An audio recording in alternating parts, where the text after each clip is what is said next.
लोकांनी केलं पाहिजे. तो त्यांचा घटनेने दिलेला अधिकार आहे. लोकशाहीतले राजे आहेत. लोकशाहीमध्ये सगळ्यात श्रेष्ठ म्हणजे मतदार असतो आणि आमच्यासारखे जे लोकप्रतिनिधी इच्छुक असतात त्यांना निवडून देण्याचं काम हे लोकप्रतिनिधी करत आपलं सगळं मतदार म्हणजे लोकशाहीतले राजे करत असतात. आणि मग समजा वोटिंगच्या दिवशी आउटिंगला जर लोक गेले तर त्याचा संपूर्ण परिणाम केवळ म्हणजे ठीक आहे वोटिंग कमी होईल जास्त होईल तो भाग सोडून द्या, पण कुठेतरी ह्या लोकांनी विचार केला पाहिजे की संपूर्ण आपल्या कुटुंबाचं काय. कारण की एखादा चुकीचा आपण जर ज्यावेळेस उमेदवार निवडून जातो आणि त्यावेळेस मग आपण विचार करतो अरे बापरे आपण जर समजा मतदान केलं असतं बरं झालं असतं. आणि मग एकदा वेळ तुम्हाला माहिती आहे कसं आहे, एकदा वेळ गेली की किती जीवाचा आट्टापिट्टा किती काय जरी उधळ आपट केली तरी ती वेळ परत येत नाही आणि मग फक्त पश्चातापशिवाय काय करता येत नाही. असंच काय या 5 वर्षापूर्वी झालं. लोकांनी मतदान केलं आणि पश्चातापाची वेळ आली. आज तो पश्चाताप बाजूला सारून लोकांच्या चेहऱ्यावर पुन्हा हास्य दिसलं पाहिजे आणि याकरता ही संपूर्ण अन्यायकारक जी हुकुमशाही आहे तिला उधळून देऊन लोकशाही पुन्हा प्रस्थापित करणं हे प्रत्येक भारतीय नागरिकाचं कर्तव्य असं मी समजतो. देशात बदलाचे वारे तुम्हाला दिसतात? देशात बदलाचे वारे दिसतात तुम्हाला? निश्चित बदलाचे वारे. मागच्या वेळेस आता तुम्हाला खरं सांगू का, त्यांनी एवढे खोटे आश्वासन दिले एवढे म्हणजे काय त्याला म्हणजे सीमाच नाही. म्हणजे ऑस्कर अवॉर्ड जर कोणाला दिला असेल अभिनयाचा तर ह्यांना दिला पाहिजे. हे तुम्ही लोकांचे स्वप्न त्यांना दाखवले आणि ते स्वप्न तुम्ही त्यांच्याकडनं हिसकावून दिले. आज सगळी जवळपास सगळी वेगवेगळ्या क्षेत्रातले निरनिराळ्या क्षेत्रातले जे लोक आहेत उद्योजक असतील त्यांच्यावर अवलंबून कामगार असतील, कन्स्ट्रक्शन इंडस्ट्री असेल त्याच्यावर अवलंबून अलाइड इंडस्ट्रीज त्याच्यावर अवलंबून जे आपण हे कन्स्ट्रक्शन वर्कर्स असतील गौंडी म्हणा किंवा ती बाकीची वाळू येते मिठा वर्कर वगैरे ती संख्या सगळ्यांची आज उपासमारीची वेळ आली. नोटाबंदी लागू केली. ज्या नोटा म्हणजे आता काय कसं केली मला माहीत नाही, पण जे काय असेल ते त्यांना बरं वाटलं म्हणण्यापेक्षा त्यांनी एक वरपणाने कोणाचं न ऐकता जे केलं आणि GST लागू केली, रेरा लागू केलं, त्यांना अजून काय लागू केलं काय नाही, पण निश्चितपणे हे केलं ते मानलं पाहिजे. खरं म्हणजे त्यांना या लोकांना एवढं मानलं पाहिजे ना की हॅट्स ऑफ. काय हे बाकी सगळं मी सांगतो नोटाबंदी हे सगळं छाटछूट आहे, पण ह्यानी आज लोकांची मानसिकता एवढी बदलून टाकली की लोकांना असं वाटायला लागलं की दररोज मरण्यापेक्षा एकदाशी जीव दिल्याला परवडला आणि त्यामुळे एवढ्या मोठ्या आत्महत्या झाल्या. एवढा पाप कुठल्या जन्मी घेऊन करणार आहे. ह्या लोकशाहीमध्ये जे काही सभागृह आहेत मग विधानसभा असू दे विधान परिषद असू दे त्यानंतर आपलं विधान परिषद लोकसभा राज्यसभा कशाला ठेवले पाडून टाका नाही सगळे. काही लोकशाही तुम्हाला चर्चाच करायची नसेल तर ही सभागृहाचा उपयोग काय. आणि मग झोपेतनं उठल्यासारखं पेंगत म्हणायचं की चला ते कोण हे लागू करो हे लागू करो. हे जर छत्रपती शिवाजी महाराजांनी त्यांची जी त्यांनी जो साचा जे काय म्हणतो त्यावेळेस लोकशाहीमध्ये ते घालून दिला अष्टप्रधान मंडळ कशाला स्थापन केलं ते सुद्धा असं करू शकले असते.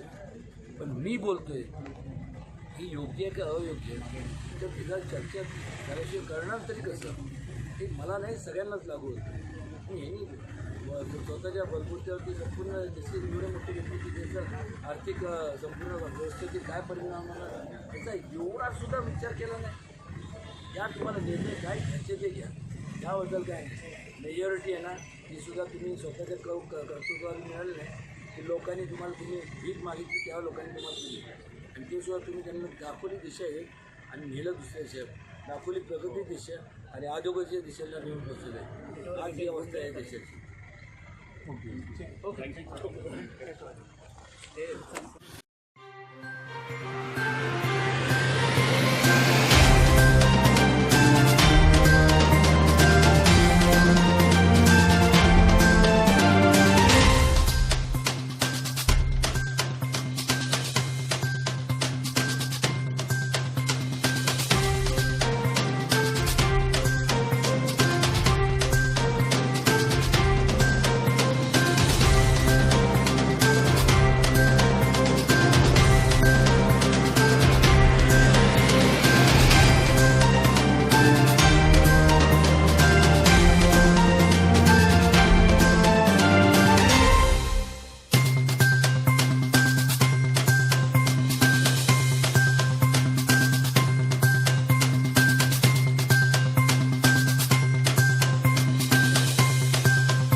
सगळ्यांनी मतदान करावं. लोकशाहीमध्ये आपण राहतो आणि लोकशाहीतलं हे फार महत्त्वाचं शस्त्र आहे मला वाटतं की जे तुम्ही वापरू शकता आणि आपल्या पुढच्या पिढीचं, आपल्या देशाचं, सगळ्यांचंच भवितव्य एका मताच्या माध्यमातून आपण ठरवू शकतो. त्यामुळं सगळ्यांनी मतदानाला जावं ही माझी नक्कीच माझ्या सर्व सातारकरांना आणि जावळीकरांना विनंती आहे. आणि आपल्या म्हणजे मतदानाचा हक्क जो आहे तो आपला काही करून बजवावा. कुठलीही कारणं किंवा कुठलंही मतदान चुकलं किंवा हे असं करू नये अशी विनंती माझी सर्व माझ्या दोन्ही तालुक्यातल्या माझ्या मतदार बंधू भगिनींना. हा मतदारसंघच किंवा जिल्हा राष्ट्रवादीचाच आहे आणि नक्कीच आम्हाला खात्री आहे की राष्ट्रवादीचे उमेदवार उदयनराजे हे चांगल्या मताधिक्यानं या मतदारसंघातनं विजयी होतील. तसं काम सगळ्यांनी केलंय आणि पहिल्यापासूनच शरद पवारांचा विचार या जिल्ह्यामध्ये नक्कीच खोलवर मतदारांच्या मनावर रुजलेला आहे. त्यामुळं काही त्यात फार हे होईल असं म्हणजे काय फरक पडेल असं वाटत नाही. मतदानाच्या बाबतीत महिला खरंच जागरूक असतात. आज पण आपण बघितलं महिलांच्या जास्त मोठ्या रांगा आहेत आणि प्रत्येक नागरिकांनी जर आपल्याला आपले राईट्स माहिती आहेत तर आपल्या ड्युटीज पण करायलाच पाहिजेत.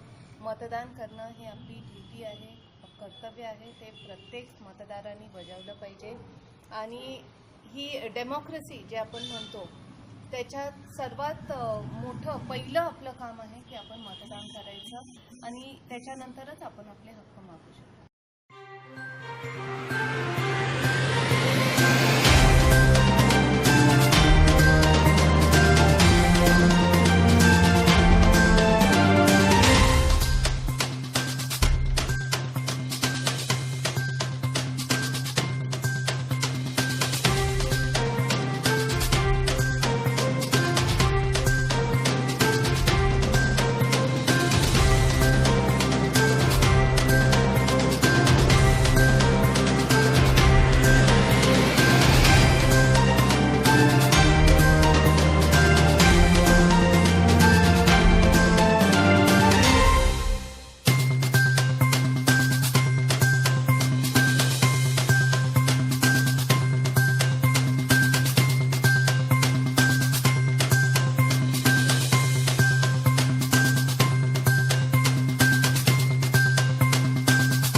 लोकशाहीचा सगळ्यात मोठा जो स्तंभ आहे हा भारतामध्ये आहे आणि त्याला आज आम्ही स्वपत्नी आज या ठिकाणी मतदान करत असताना एवढाच विचार केला की ह्या जिल्ह्यामध्ये एक चांगले खासदार निवडून यावे, ज्या खासदारांच्या माध्यमातून, लोकप्रतिनिधीच्या माध्यमातून सामान्य असणारे लोकांचे प्रश्न, नागरिकांचे, शेतकऱ्यांचे हे प्रश्न सुटावे आणि हा सातारा आमचा सुजलाम सुफलाम व्हावा, दुष्काळमुक्त व्हावा, रोजगारासाठी नवीन उद्योगधंदे या जिल्ह्यामध्ये यावे.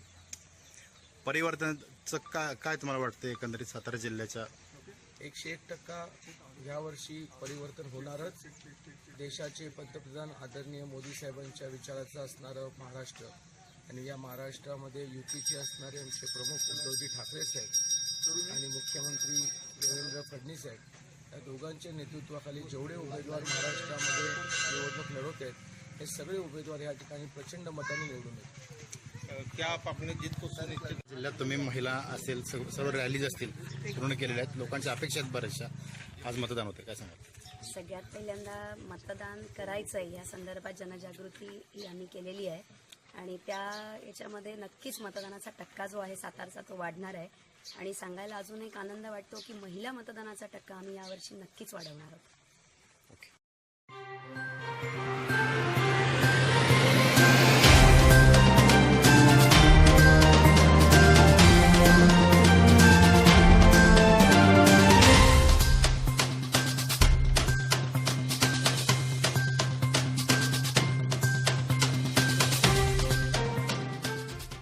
तासपुरातवरून आलो.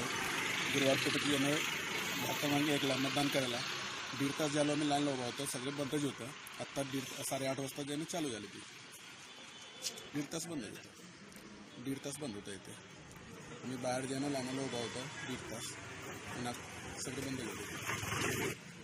मी सरिता युवराज खरात गुरुवार पेठेतील मतदान केंद्रावर उभे आहे. मी 7 वाजता आले होते, पण तांत्रिक बिघाडामुळं मशीनमध्ये बिघाड झाल्यामुळे काय मतदान वेळेवर नाही सुरू झालं. आत्ता मी वोट केले, तर आत्ता 8:30 वाजून गेलेत ऑलरेडी, त्यामुळे माझं वोट झालं आहे. विलास टांगे 1 तासभर उभा राहिलेला आहे. 8:30ला जवळजवळ 7 वाजता येऊन थांबले. काही मशीनचं काम दुरुस्त झालेलं नव्हतं, आता झालं. वाईट वाटतंय की इतक्या वेळ नाही थांबायला. आम्हाला 1 तास झालं उभी राहिली इथं. मशीनचा प्रॉब्लेम झाला होता, त्यावेळेस आताशी मतदान झालं. मी बाहेर